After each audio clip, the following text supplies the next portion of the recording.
AI to nuclear energy, Prime Minister Modi embarks on Paris and United States visits. It's a chance to build on ties, says Prime Minister Modi on his upcoming meeting with President Trump. Prime Minister Modi is all set to co-chair the AI summit with President Macron. Yunus government doubles down on critics' crackdown. Over 1,300 people have been arrested as part of Dhaka's Operation Devil Hunt.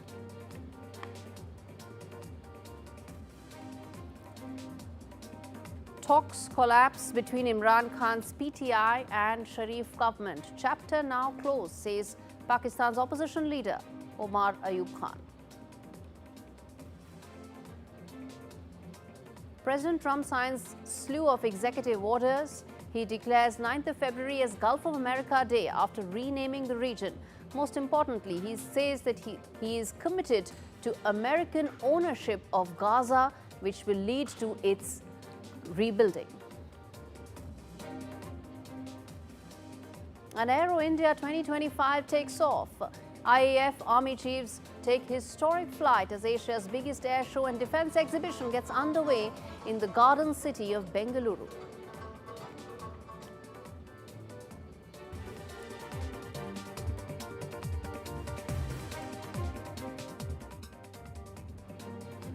Top story on the show. Ongoing crackdown by Bangladesh's Yunus-led interim government is drawing sharp condemnation from critics, with accusations that the authorities and student leaders are orchestrating a violent, undemocratic witch hunt under the guise of maintaining law and order.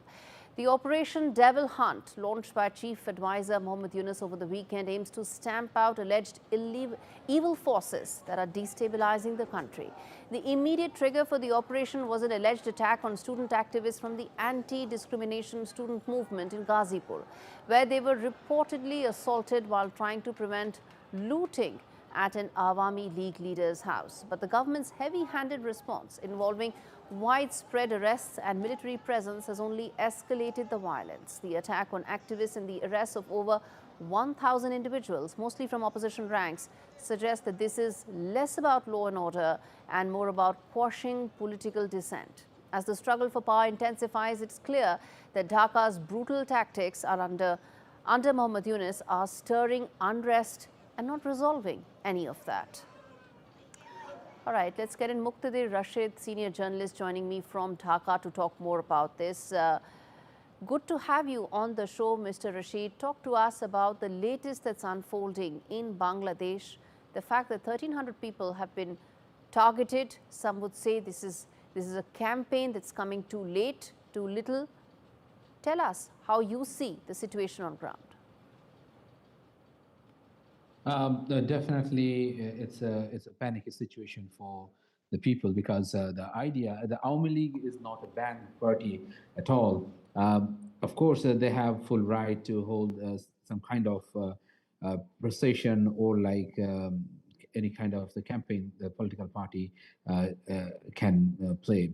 But you know, the context is a bit different right at this point, because the huge anger against the Awami League party right now is high, and their party chairperson or the party top leader Sheikh Hasina somewhat trying to managing lots of kind of conversation with their party member in different fold. But the problem is when she is sitting in a very luxurious bungalow in India, her party member here living, I was just talking to one of Awami League activists. He was telling me that just 6 months, he hasn't met his family members, even he's out of house. So you see the reality here in Bangladesh. In this context, when Dr. Yunus-led. Muqtadir, who's the devil here? This devil hunt that's the operation is called. Who's the devil here? I'm coming to that. So the Dr. Yunus was most respected person in Bangladesh until he became one of the most powerful men in Bangladesh. But the problem is, it's a kind of NGO-led government right now, and running an NGO is so easy for them, but not a country. So Dr. Yunus has yet to announce a roadmap for election, and political party are now that much curious about the, about the deadline or the schedule for the election. In this time, the Yunus-led government started this crackdown, and they said they will hunt, and which is a very notorious term. Who are the devil? Why they are devil? In which form they are devil? It's the rights activists already raised serious question about this. They say, who are the? Can you say a person a devil? It's like Hutu Tutsi. They you remember in 1940 Okay. 1994 there's a Hutu Tutsi used to fight and they call each Muqtadir, other cockroach. you have Khalida Cockroach. Zia's, Muqtadir, you have Khalida Zia's BNP saying hold elections and bring law and order. You have Awami League, Yes. whoever is left, saying that what happened to the law and order situation, there's complete breakdown. The fact is there's complete course. collapse, and it couldn't have happened without Muhammad Yunus's complete support. It's come too little and too late. Thank you so much, Muqtadir Rashid, for joining me from Dhaka on that. We're going to come back to you. There's going to be, every day there's going to be something to discuss. But on that note, I'm going to shift focus now away from Bangladesh onto Pakistan, where the political landscape is, well, rapidly spiraling into deeper uncertainty as the once promising talks between the opposition, that's Pakistan Tehreek-e-Insaf, and the coalition government have officially collapsed. The leader of opposition, Omar Ayub Khan, delivered a stark message on Saturday, declaring that the chapter of talks is now closed. His statement marks the end of the fragile dialogue that had started in December after months of political turmoil following Imran Khan's arrest and imprisonment. Despite 3 rounds of talks, no tangible progress has been made, and PTI is now accusing the government of lacking both goodwill and commitment to talks. PTI's withdrawal from further discussions came after the government failed to form a judicial commission to probe the 9th of May riots and the violent protests that took place in November 2024. What happens going forward when it comes to Pakistan? There is not just uncertainty, but there are also serious questions about whether Pakistan can navigate this storm without further destabilizing whatever is left of its political landscape. Let's get an Imtiaz Gul joining me from Pakistan to talk more about this. And we have Mr. Rajiv Dogra, former ambassador and former consul general to Karachi, joining me. In fact, thank you so much, gentlemen, for taking out the time. Mr. Gul, let me start with you, sir. How do you see this fresh face-off between PTI and Sharif government? Well, actually, it's a face-off between Pakistan's security establishment and Imran Khan. Very often, some critics call it a contest of egos between Imran Khan and the Army Chief General Asim Munir. Having said that, I think the context between, or we can call it the logjam between the two at the moment. Both sides are sticking to their basic stated position. Imran Khan has written 2 open letters to the army chief saying that he loves the army, he likes the army as the guardian of Pakistan's frontiers, but that the army should confine its role to the constitutional duty as described in the Constitution of Pakistan. And he's also demanding abolition of cases that were registered against him, as well as a score of party leaders, and the release of political prisoners, including a cancer survivor, the 73-year-old Dr. Yasmin Rashid, who has been languishing in the Lahore jail since August 2023. So these are fundamental issues. Of course, one is also about the electoral fraud that Imran Khan says basically was unprecedented, and it stole the mandate, people's mandate, away from PTI. Okay. And what we have at the moment right now is a party that hardly had 15 to 20 seats, but was put in charge of the country's political governance.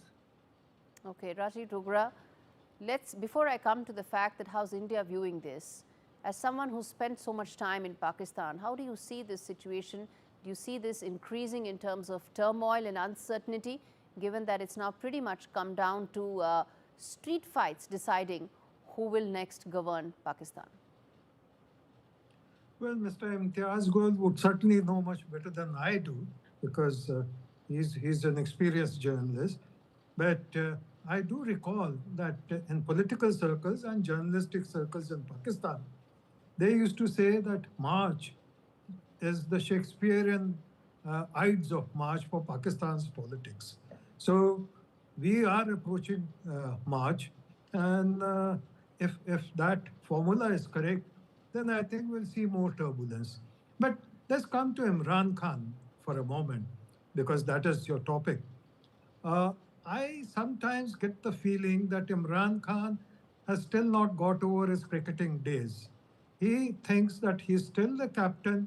Pakistan is a vast cricketing ground for him, and everyone who is assembled there is the spectator that must cheer to every move he makes, even if it is the most outrageous move, uh, whether he is in government or now in opposition and in jail.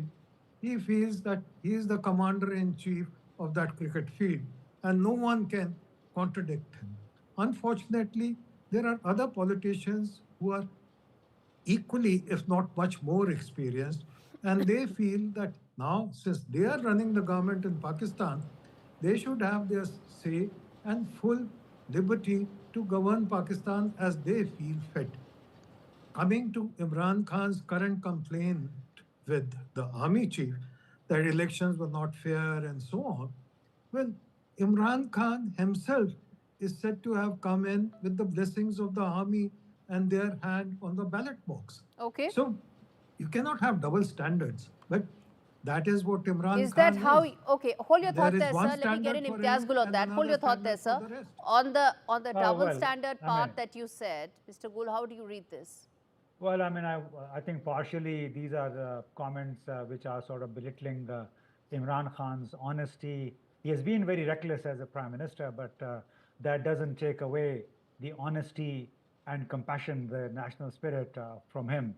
And as for the double standards, I think never before in the history of Pakistan was an election stolen the way it has been. And the largest uh, electoral watchdog, Fafin, just came out with a report coinciding with the 8th February, the day when elections were held in 2024, that there were 230 plus different methods deployed to manipulate, falsify the results, and that's why almost everybody in this country says, That's everybody the means, I get what you're saying, Mr. Gul. That's the backdrop and the background to why things have escalated the way they have. It's going to be almost a year. In fact, it's been a year since that election and that stolen mandate, so to say. But a year after these protests that have only intensified and Imran Khan's popularity hasn't been dented, do you see this establishment versus Imran Khan face-off impacting Pakistani society and politics in the long term? And how do you see this ending? well, I think as Pakistanis, we are all very concerned that this face-off is impacting Pakistan's politics, Pakistan's economy, with the minimal credibility of the present government and little political stability. So, there is a huge disconnect between the state institutions and the public at large, particularly those who support Imran Khan. So that's why we as Pakistanis only wish that somebody has to blink in the current situation while Okay. addressing the fundamental issues, and that is the stolen mandate as well as a lot of Indeed. bogus cases that have been registered, instituted against Imran Okay. Khan and his leaders. Mr. Dogra, would you like to come in there, sir? Quick closing comments. Well, I started with the Ides of March, and I hold my view that, these points, counterpoints in politics in Pakistan and elsewhere in the world are par for the course. And especially in case of Pakistan, it becomes even more acute because there are very extreme divergent opinions and vested interests. Which country, for example, would have tolerated the kind of protests and the kind of extreme, almost extreme violence against its own army, as had happened through Imran Khan's No, there was no message, extreme violence against the army. Sorry, this is a misnomer. that is one of the principal reasons why he has this confrontation with the army. So I think that whether one is pro Imran Khan or against Imran Khan, we must face the facts that there is a limit which you should not cross even if you are a popular politician. And Imran Khan consistently has crossed those limits. Indeed, he has. On that note, gentlemen, thank you so much for speaking to me on India Global. Well, viewers, the bottom line into how things are unfolding in Pakistan is that Imran Khan is playing a high-stakes game, refusing the Sharif government's call for talks. He's convinced that his grip on streets will translate into political power. At least that's the hope. With institutions clumpering, Khan argues the government hasn't even set up a commission for negotiations. He's betting on momentum, and of course, he's also hoping that his old ally Trump is back in the game. But the fact is, military isn't bowing out easily. Expect more showdowns, more chaos, and more protests that could spiral out of control. This political battle is far from over, and no one knows who blinks first, the army or Imran Khan. And on that note, we slip into a very short break on India Global. We come back with more stories on the other side. Stay with us.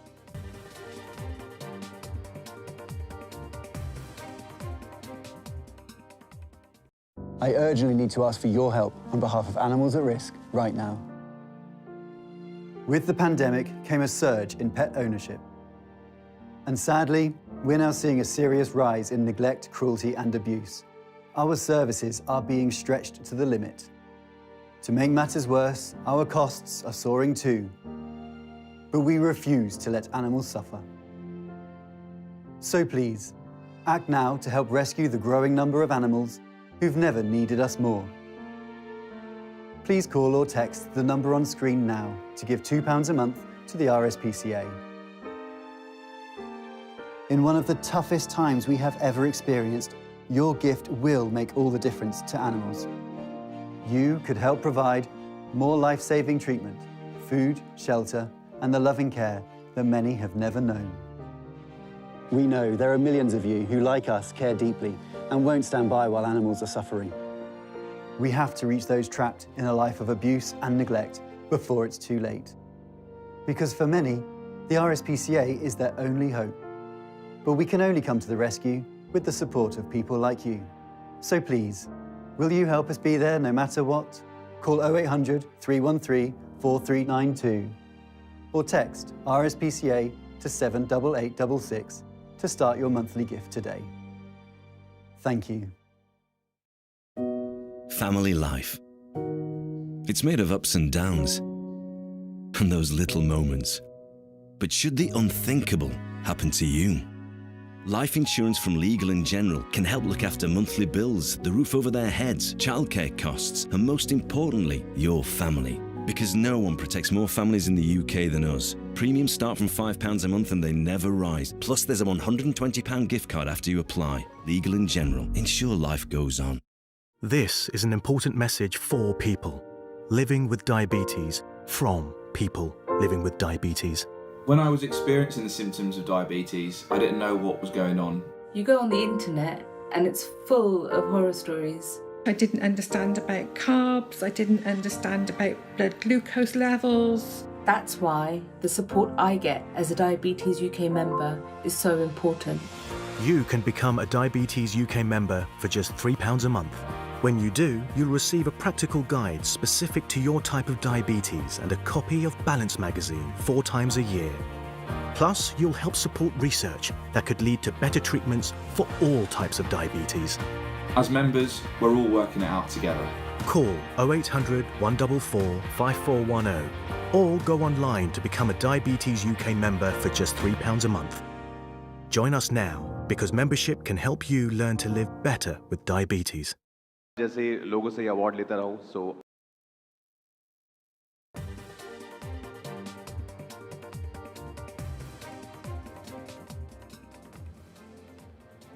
This is India Global. We now turn our attention to the other big story, which is, Dramatic turn of events. President Donald Trump's controversial Gaza proposal has ignited a political firestorm, threatening to derail Saudi-Israeli ties. His plan, aiming to redevelop Gaza and displace over 2 million Palestinians, has enraged the Arab world, strained efforts to normalize relations between Saudi Arabia and Israel. Analysts warn the proposal could deepen anti-American sentiment in Saudi Arabia, which is a key American ally. With tensions escalating, Riyadh's careful diplomatic balancing act faces a critical test. Saudi Arabia's rejection of the plan highlights its unwavering commitment to Palestinian statehood, further complicating any move towards normalizing ties with Israel. I'm committed to buying and owning Gaza. As far as us rebuilding it, we may give it to other states in the Middle East to build sections of it. Other people may do it through our auspices, but we're committed to owning it, taking it, and making sure that Hamas doesn't move back. There's nothing to move back into. The place is a demolition site. It'll be, the remainder will be demolished. David K. Johnston, Professor of Public Policy, joins me from US to talk more about. He's joining me from New York to talk to me about, well, what many would say is a very outrageous proposal. We played out what Mr. Trump said, President Trump said. How do you see this, and what are the chances of something like this going through? Well, Gauri, first of all, I don't think this will happen. But there is an important story here, and it's the same story in his efforts to rename the Gulf of Mexico the Gulf of America. Donald, as I've been warning people for almost a decade, wants to be dictator. He does not believe there are any limits on his power. He has said that. I have the power to do anything I want under the US Constitution, he says, which is absolutely not true. But he's testing here how far he can push and how quickly he can put himself in a position where he alone makes decisions. This weekend, his vice president, former Senator J.D. Vance, said that courts don't have the authority to interfere with any orders President Trump issues. That's simply not true, and that's completely contrary to the constitutional scheme in America, but it's added proof that Donald is trying to become America's first dictator. Okay, extreme words, extreme thoughts, but Mr. Johnston, let's try and be a little more objective here. Let me ask you this, that if such a proposal were to go through, how do you see that impacting the region and America's ties with some of the key allies? Well, every single country in the Middle East, other than Israel, has said this would be outrageous. A few of them have called it a war crime. Which I think could be an appropriate covering of taking over land from other people. It would require a significant U.S. military presence for who knows how many decades. And so I don't think it will happen, but it is indicative of Donald's thinking. You know, he says he'll send troops if necessary to take over the Panama Canal, which the U.S. relinquished more than a quarter century ago. He's talked similarly about, he has not ruled out using military force against a NATO ally, Denmark, if he decides to seize Greenland. Okay, and very quickly as we wrap this up, which is that what about the Israeli relationship in the region? Right now, of course, there's a very strong US-Israel relationship under President Trump, but what could be the long-term impact? Well, Israel, since its overreaction to the horrible events that Hamas caused, has been making itself into a pariah state. And there are many people looking at this who've used the same term, a pariah state, because of its overreaction and the killing of all the children, women, disabled, etc. And so I think this has the potential to make Israel even more dependent on the US. And with another president in the future, if Donald doesn't succeed in becoming dictator, that could be very problematic for Israel. But it will certainly be troublesome for Israel with the rest of the world. Okay, thanks much, David. The only thing I'm going to disagree and probably tell our viewers is that the 7th of October Hamas attack really started that chain reaction.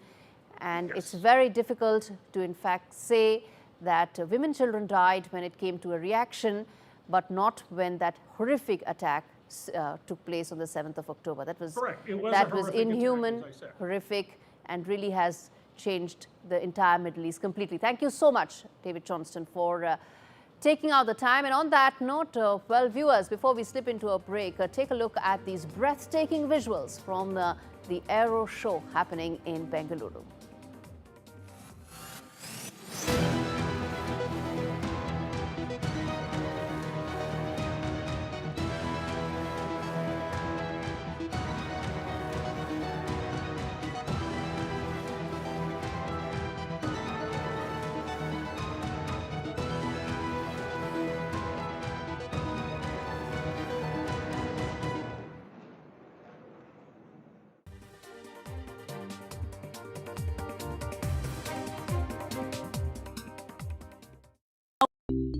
At Tesco Mobile, unlock even better phone deals with your club card. Get our 30 gig SIM for just £12.50 a month with club card prices, saving you £30. Better yet, your club card lets you unlock more than just great deals, like frozen prices and no EU roaming fees until the end of your contract. It pays to be connected. Search Tesco Mobile. Every little helps. Hi, it's Phoebe from Auto Trader's monthly electric car giveaway, and we're pleased to say that you've won a brand new electric car. It's a dream, honestly, it really is a dream. Oh my god. Me and my boyfriend talk about the Auto Trader competition every single month. I was waiting for the know you ever won. Play the Great Big Lottery and you can help make more wins happen at Great Ormond Street Hospital. Like bringing fun to Rajveer's ward, discovering new treatments, and helping children go home sooner.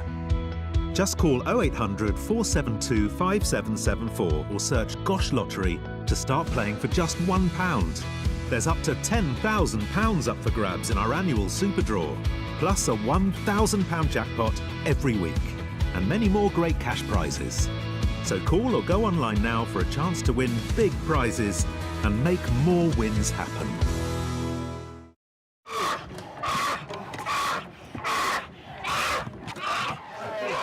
This baby bear is terrified, torn from her mother's paws at a tender age.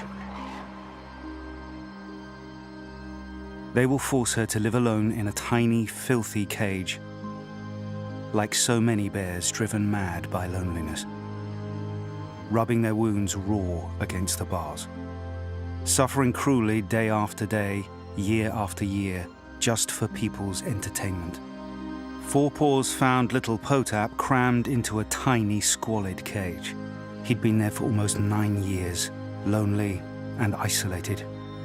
There are so many more young bears who need your help. Please call 0800 038 0496 or text BEAR5 to 70800 to give £3 a month via your mobile phone. Every month, your £3 could help us free more bears. Help give bears the veterinary care they need and help them live happy, healthy lives in the freedom of our natural sanctuaries. Please call 0800 038 0496 or text BEAR5 to 70800 to give £3 a month via your mobile phone and help Four Paws free bears from agonising torture. Please, don't leave these bears to suffer for a single day more.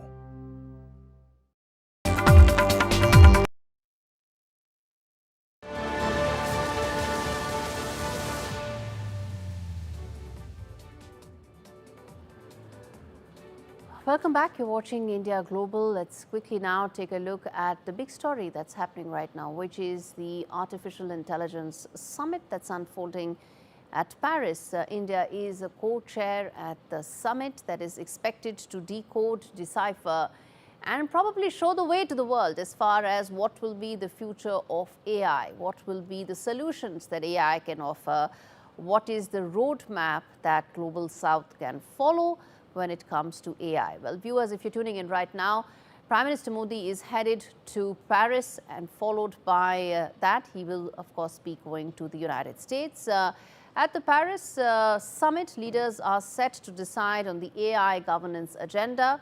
Prime Minister Modi is likely to push for global AI norms that will ensure that there are not just a few countries that hold the key to deciding the AI revolution in the world. Let's quickly now get in my colleague, in fact, let's get in Paridhi Bhanot, who's joining us live from Paris to talk to us about what's happening right now, what can be expected, and talk to us, first of all, Paridhi, where exactly are you standing? And let's get those breathtaking visuals on air where Paridhi is. Hi, Gauri. I am, in fact, standing in front of the Grand Palais, and this is where the AI Summit is unfolding, the Artificial Intelligence Action Summit, as you've just talked about. It's going to be a very interesting 2 days. The summit started earlier today morning. The inauguration took place at 9:30 a.m. Local time. And as the day progresses, of course, there are lots of heads of states that are arriving. In total, there are about over 80 heads of states that are going to be here. But also private companies, Gauri, are going to be here, which is very interesting because what makes this summit truly special is the fact that it's a partnership between the public as well as the private sector. So all the stakeholders sort of coming onto one single platform to see how AI and how the governance of AI can be taken forward. Now, about the summit itself, I'm going to tell you a little bit. Now, this is the 3rd edition of the Artificial Intelligence Summit that is currently unfolding in Paris. The first 2 editions took place in 2023 and 2024, respectively, in the UK and in the Republic of Korea. Now, what really makes this summit, Gauri, different from the ones that have already been held is that the focus during this summit is really on the action, is really on what can be done to take forward artificial intelligence technologies. This is in contrast to what the main goals of the summit were when the summit took place. For instance, let's say the first edition of the summit that took place in the UK, the priority there was the safety of AI. The questions that were being asked there is AI going to be safe for the people? Can we really make AI for global good? And that is the departure, really, Gauri, from the first 2 editions of the summit to this summit now that is being held in Paris, which is action. The question really is, how will AI be governed? How can AI be used for public good? How can AI be used and, in fact, developed in a fashion that is sustainable? So these are really the questions that are being asked here. And by the end of the summit, of course, the challenge is going to be to bring all stakeholders onto one single platform to be able to bring out a declaration by the end of the summit that can meet the expectations of the public, but also the private. It's very interesting because there's going to be heads of states from some of the leading countries in the world that already have artificial intelligence models that are extremely sophisticated. Of course, there's going to be it's going to be the Vice President of the United States, Chief Adviser. He's going to be here, and other than that, you have Prime Minister Modi, who's arriving later today. You also have the Vice President of China, who's going to be here at the summit, and also private players. So you talk about OpenAI, you talk about Mistral AI, you talk about DeepSeek now. Founders and CEOs of all of these big tech giants, big companies are going to be here at the summit. And so it's really going to be a matter of how the public and the private can see eye to eye. Okay. Gauri, let me also take this opportunity. Yes. Indeed. In fact, Paridhi, we're going to keep coming back to you with those details in terms of how Paris summit could really change and reshape the way the world sees AI, views it in terms of providing solutions, and most importantly, is it going to be available for all? Paridhi, we're going to keep coming back to you for all those updates from Paris. But take a look at this report that answers just that question. How exactly will artificial intelligence change our world?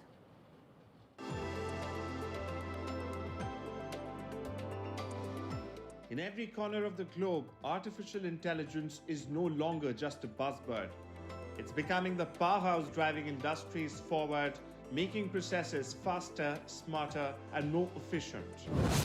From healthcare to transportation, AI is shifting the way businesses operate, unlocking possibilities that once seemed out of reach. But as AI continues to revolutionize industries, the question remains, how will it shape the future of work and impact countries around the world? Take healthcare, for example. AI is already enhancing diagnostics, enabling doctors to spot diseases earlier and more accurately. Algorithms are crunching massive amounts of data, helping professionals predict and prevent health crises, reducing costs and improving patient care.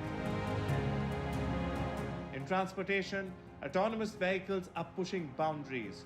With AI-powered systems, self-driving cars and trucks are cutting fuel costs, improving safety and reducing accidents. From traffic management to logistics, AI is streamlining operations, making transportation more efficient while simultaneously addressing sustainability concerns. But what about the people? As AI continues to grow, some fear it will take jobs away, especially in fields like manufacturing. However, many experts believe it will in fact create new roles, ones that will focus on higher level tasks and specialize in skills like problem solving and creativity. It's reshaping the workforce, pushing individuals to adapt and develop expertise in areas where humans still excel. The global landscape is also feeling the impact. While some countries are embracing AI with open arms, others are struggling to keep up. Countries that invest in AI now will likely lead the change in innovation and economic growth. But those that lag behind risk being left in the dust, unable to compete on the world stage. India, in particular, stands to benefit a great deal from AI. With its large pool of tech talent, thriving startup culture, and vast markets, New Delhi is positioned to be a leader in the AI revolution. By leveraging AI in everything from healthcare to manufacturing, India is already reshaping its economy, creating new jobs, and becoming a global powerhouse in AI-driven innovation. Bureau Report, NDTV.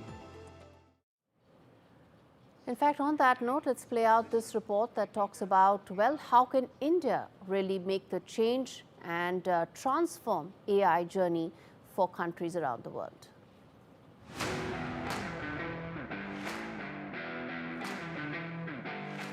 The AI Action Summit in Paris will witness Prime Minister Modi alongside French President Emmanuel Macron, US Vice President J.D. Vance, and Chinese Vice Prime Minister at the helm, shaping conversations that will steer the future of AI development.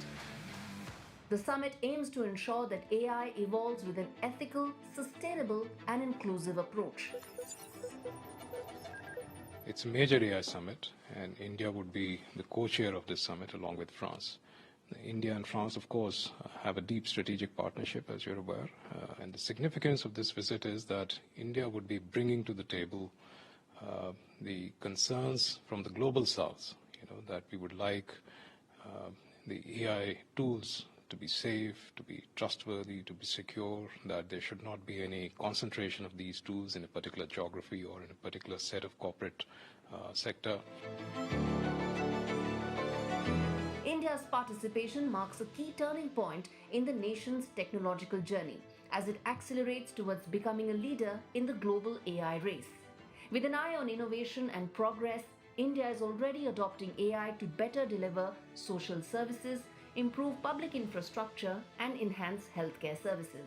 With a $1.25 billion AI mission and a skilled workforce, India has all it takes to be a global AI leader.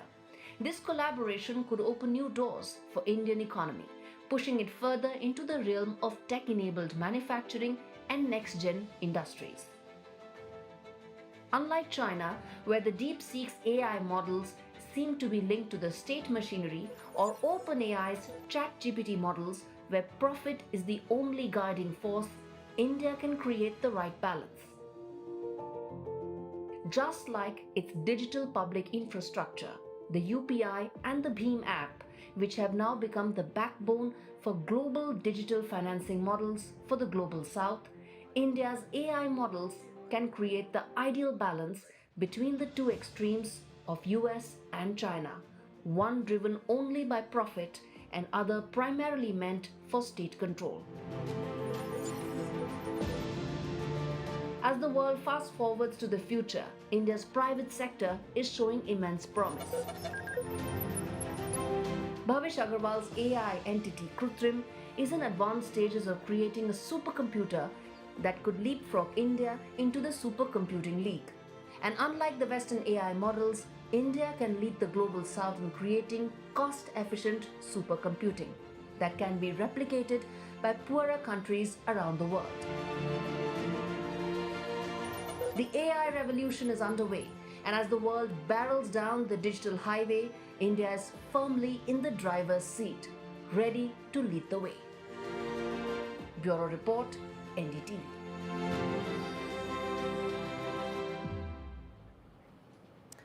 So the AI summit is happening in the backdrop of a massive contest that's pretty much playing out between the ChatGPT model and the DeepSeek model. Which model is going to win and what will be the future of AI? This report tells you.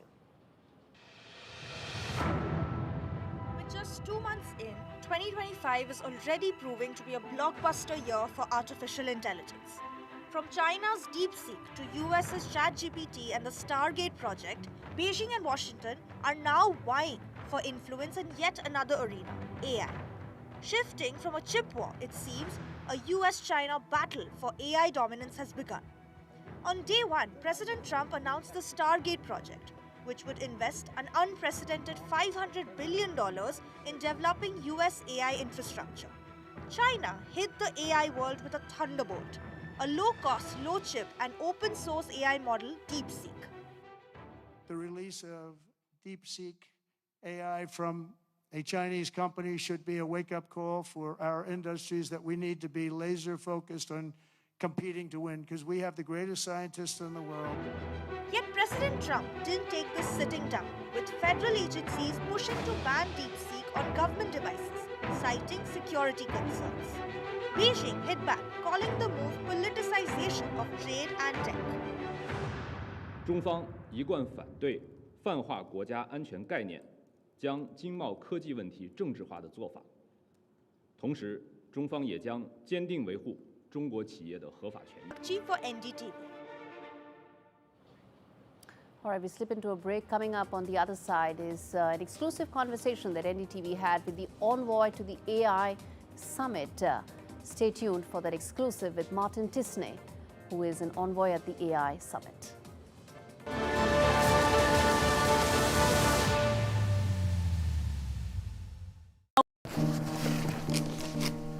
I'll fix him, love. Poor pet. Just shows you never know what's going to happen. Which reminds me, I need to protect the life we've built. That's why I'm looking into smart family life insurance. Hi, I'd like a quick quote, please. OK. You can choose a benefit amount up to £750,000, depending on your age. If you're a UK resident aged 18 to 64, you can apply with just a few health and lifestyle questions. For £250,000 of cover, the price starts at just £14.77 a month. That's less than I thought. And it could help my husband with the mortgage. Just like families, not all life insurance is the same. That's why we offer the Smart Family Guarantee. That's good to know. You'll also receive a 100% advance in the event of terminal illness and 10% cash back on your first year's premiums. That's the Smart Cashback. Plus, you'll also get your choice of a £125 gift card. Protect the life you've built the smart way. To get a free quote today, call our specialist UK team on 0800 977 5753 or visit smartinsurance.co.uk. This is an important message for people living with diabetes from people living with diabetes. When I was experiencing the symptoms of diabetes, I didn't know what was going on. You go on the internet and it's full of horror stories. I didn't understand about carbs, I didn't understand about blood glucose levels. That's why the support I get as a Diabetes UK member is so important. You can become a Diabetes UK member for just £3 a month. When you do, you'll receive a practical guide specific to your type of diabetes and a copy of Balance magazine 4 times a year. Plus, you'll help support research that could lead to better treatments for all types of diabetes. As members, we're all working it out together. Call 0800 144 5410 or go online to become a Diabetes UK member for just £3 a month. Join us now, because membership can help you learn to live better with diabetes. I'm a simple man, but now I'm in my 50s, things are getting a little more complicated. Retirement's peeking around the corner, and I wanted to make sure my family would be really looked after if anything happened to me. That's why I decided to learn more about over 50s life insurance from Cover Today. They're the only over 50s life insurer with no waiting period. Unlike other insurers who could make you wait up to 2 years, with Cover Today, you're fully covered from day one. And you're covered for the whole of your life. Plus, unlike other things in life, the price never goes up. Learning more couldn't be simpler. Go online or talk to their friendly UK team in just one phone call. Cover Today are the only over 50s life insurer with no waiting period and no annoying trips to the doctors either. Now I'm with Cover Today, I can get on with something much more interesting. Plus, you get your choice of a £125 gift card. To find out more about Cover Today, call our friendly UK team on 0808 143 4774 or visit covertoday.co.uk.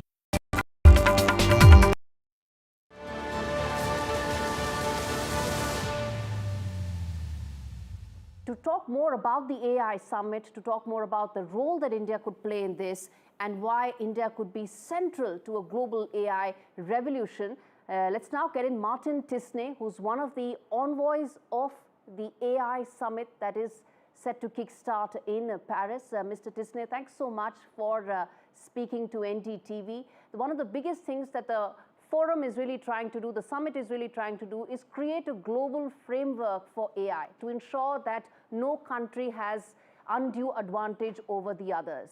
Let me start by asking you, sir, how crucial do you think this global framework will be for the future of artificial intelligence? Thank you very much for having me and for asking the question.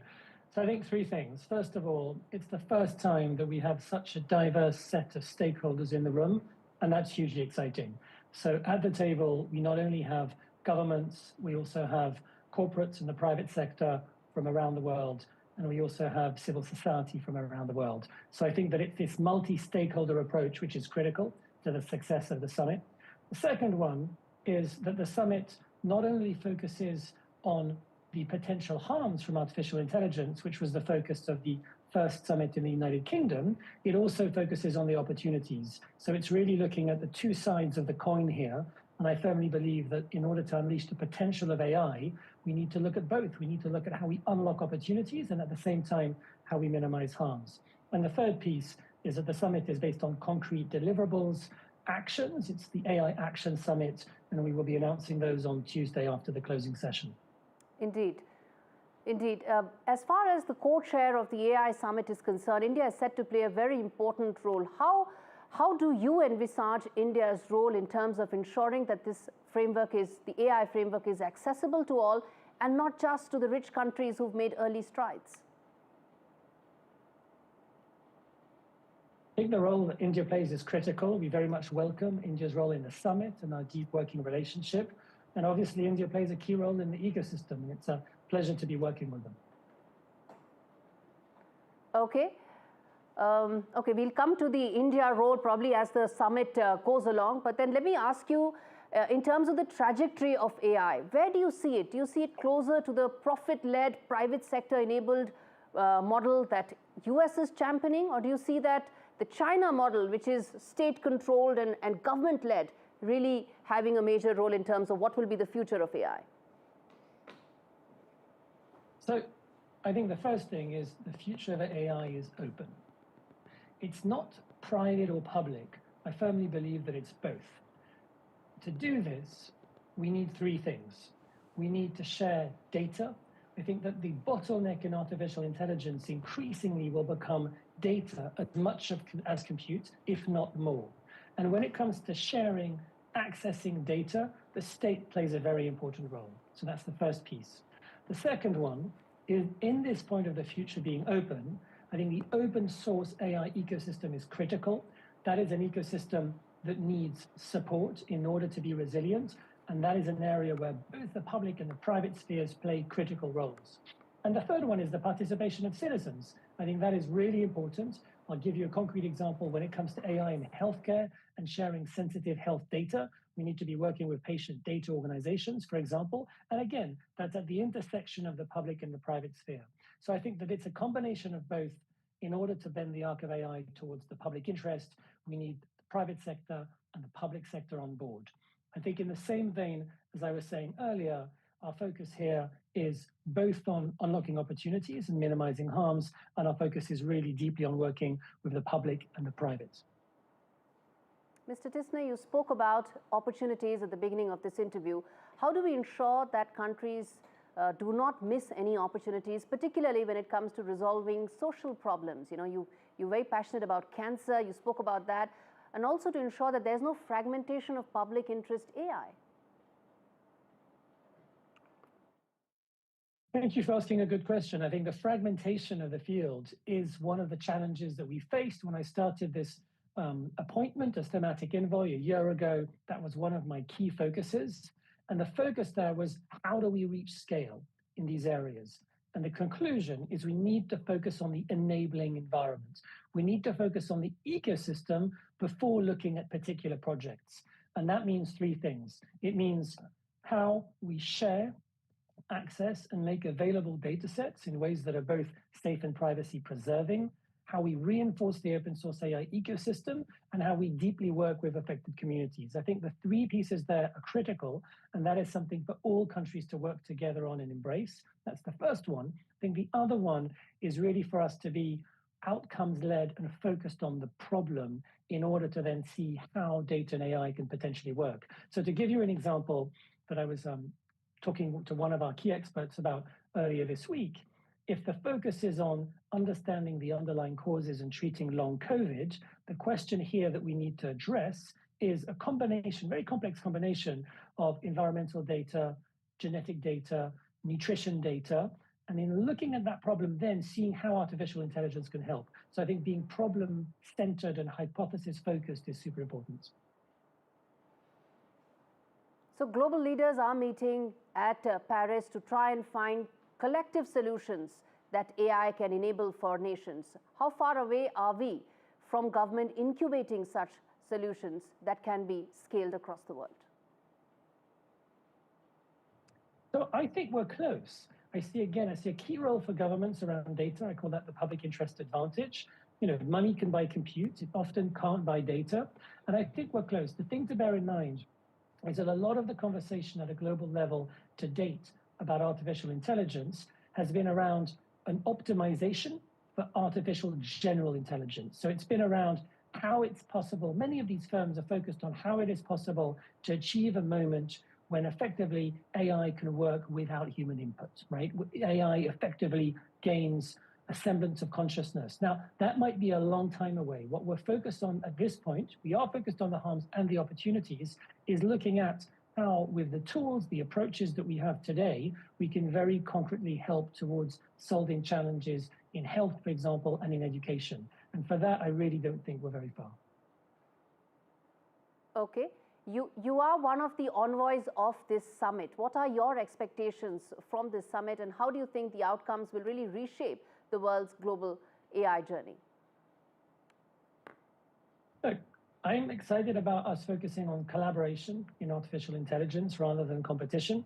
I think we're at a key moment in the AI market. The AI market is shape-shifting. I think what's happened over the past few weeks, and we were expecting this with open models, so the ability to have models that are open, that anyone can use and tool with, I think that's a huge opportunity for the public interest and one to seize. I think the summit comes at this critical juncture where the AI market could go one of two ways. One of them is a real focus around proprietary models, where effectively you're paying to have access to the model, or a focus, an open focus, where the value is in distribution and the value is in services. And this is firmly where I think we can and should be going. So the expectation for me for the summit is that we are bending the arc of artificial intelligence in that direction. And I will really look out in that vein for announcements on Tuesday related to public interest AI. I think we have a big opportunity. We've seen this happen over the past 15 years with social media, and I look forward to a future where for our kids, it is possible to use artificial intelligence in a way that sparks their creativity and sparks their imagination rather than dulls it. Okay. Before we wrap this up, Mr. Tisner, I have to ask you this question about resources. How big a constraint do you see that for some of the developing countries to really harness AI's full potential? I firmly believe that the world is not divided between AI givers and AI takers. I think collaboration is the way forward. And one of the key initiatives which we will be announcing, one of the key partnerships we'll be announcing on Tuesday, will be the creation of a financial or funding vehicle to really enable these public interest partnerships to thrive globally, collectively, between countries, between the private sector, government, and civil society on a very different scale than we've seen to date. So I'm optimistic. All right, that's always a great note to end the conversation. Thank you so much.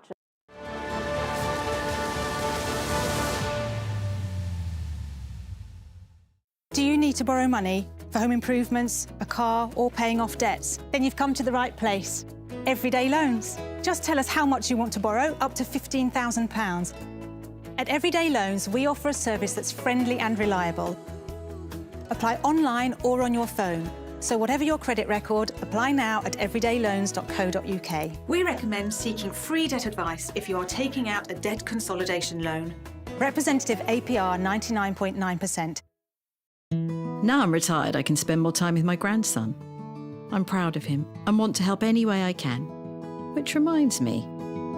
Welcome to British Seniors, the UK's #1 rated provider of over 50s life insurance. Hi, I'd like a quick quote. No problem. We're proud to offer our seniors lifetime guarantee. With 100% of claims having been paid, we guarantee your premiums will never go up and that you'll speak to one of our specialists in the UK. Well, that's good to know. UK residents aged 50 to 80 are guaranteed to be accepted. Depending on your age, your loved ones can get a cash payout up to £10,000. And that money can help with my funeral costs or even be used as a gift. I'll do it.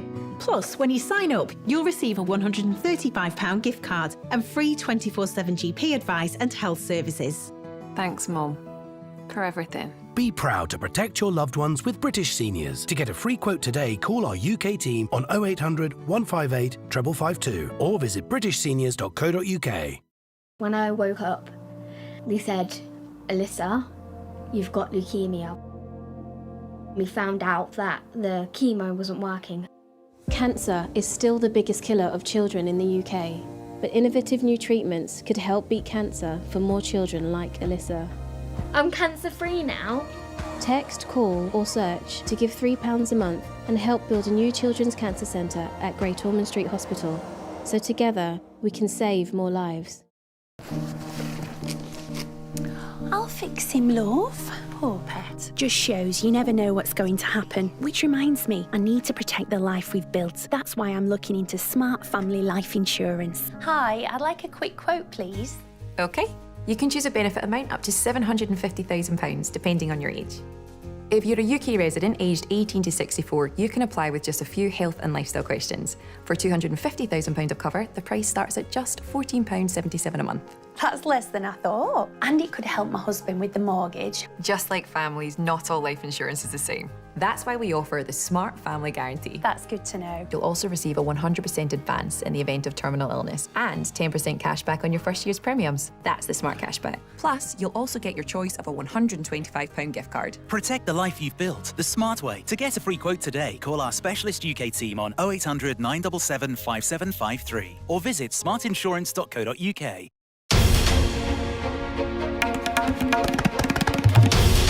This is NDTV, and you're watching NDTV 24/7.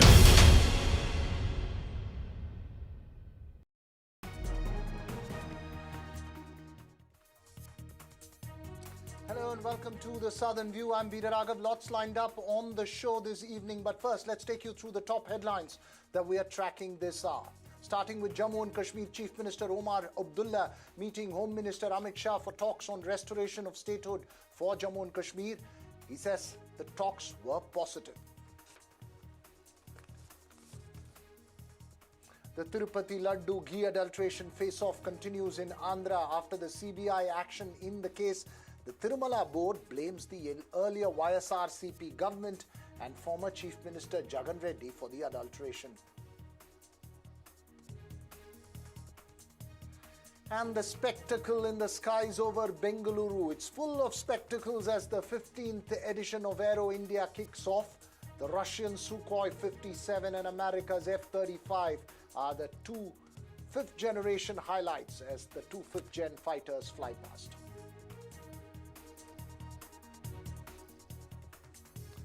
Well, first up this evening to the 15th edition of Aero India that got off to a flying start, as always, in Bengaluru. Defence Minister Rajnath Singh inaugurated the 4-day event at the Yelahanka Air Force Base in the city, which started off with the IAF's AN-32 dropping the famous Akash Ganga skydiving team. Several different aerial acts on display, as you see on your screens, including the Surya Kirans, which did their bit to a riveted audience on the ground. The highlight of the day was the two fifth-generation fighters, the Russian-made Sukhoi 57 and the American F-35 Lightning, blazing through the skies of Bengaluru. Virtually every part of the city could hear the jets fly past. A record 900 exhibitors this time for the show, several international exhibitors as well. On the ground, though, the traffic was a standstill, and if you are heading to the airport for the next 4 days in Bengaluru, you might as well leave as early as you must. As a testimony to the emergence of India as a defense export nucleus, India has seen 31 times growth in the export of defense products in the last 10 years as compared to financial year 2013-14. Friends, we have continuously revised and updated our defense product lists, which the aim to encourage more players to enter defense production.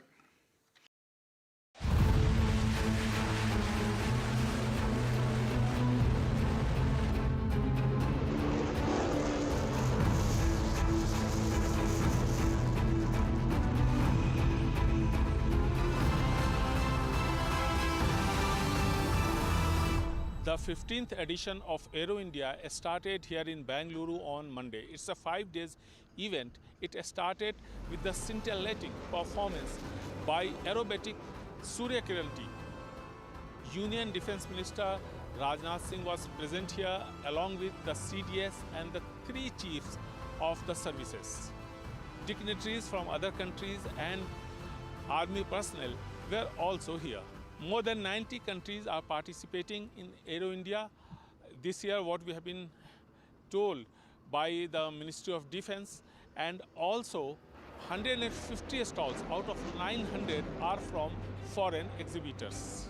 Here this time, more focus is on AI-based technologies and drones.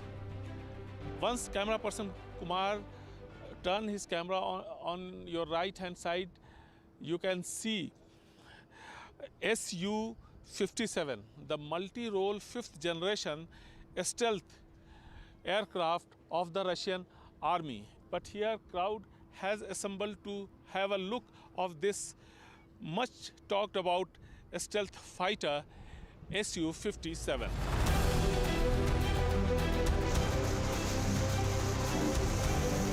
With camera person Kumar, Nihal Khidwai for NDTV.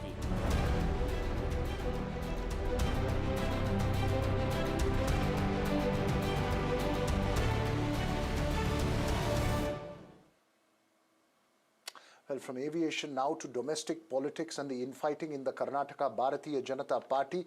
The party's central leadership has issued a show-cause notice to Bijapur MLA Basanagowda Patil Yatnal for his open dissent against party state president B.Y. Vijendra. This even as all factions in the party trooped to the national capital hoping for a meeting with the party high command. The state BJP president B.Y. Vijendra has faced a challenge from hardliners like Basanagowda Patil Yatnal and the Gokak MLA Ramesh Jarkioli amongst others since the Lok Sabha poll results. In Kalyan Karnataka region, party leaders B. Sriramulu and MLA Janardhan Reddy have also had a face-off, which is a story within a story for the BJP. Is the party high command set to crack the whip on the various factions? That's really the question this evening. Joining me this evening, political observer Anurag Naidu and senior journalist B.S. Arun. Anurag Naidu, this is not the first time we've heard of infighting within the BJP. It's sort of an ongoing, continuous process. Do you believe that the party high command now might just crack the whip and, reiterate the presence and the importance of B.Y. Vijendra at the top? Or do you believe that there could be some churning within the state leadership? Yeah, Thank you for having me on the show, Veera. I think, first of all, let's give it to the Karnataka state unit because, going by the recent trend and the recent nature of the modern day BJP, Karnataka remains as one state where BJP is still a little bit vibrant, difference of opinion, bit dynamics. There are groups and there are factions. There are people who don't like each other, particularly after the elevation of Mr. Vijayendra as somebody who is, taking over the legacies of Mr. Yadurappa. Yes, there are a lot of people who were expecting that position. A lot of people are there who do not want to work under the young leadership of Vijayendra. Yes, there are dissent within the party, one or two leaders. But end of the day, BJP is a party which is cadre based, which is organizationally strong, and which is glued by the strong bonding of ideology. And none of these leaders can really win and be successful in public life without the platform, the ideological bedrock that BJP provides. So I think at the end of the day, when the top brass of the BJP, the high command steps in, everything will fall into place. Yes, they're trying, some leaders might be trying to raise their voices. That's how democracy works. And I think BJP also has internal democracy. We should appreciate the fact that at least they're allowing leaders to express their opinion. They're doing it in open. We should not look at it from a point of view of, okay, there is toot gaya, ghar toot gaya and all that. But I think it's just a matter of time they will fall in place.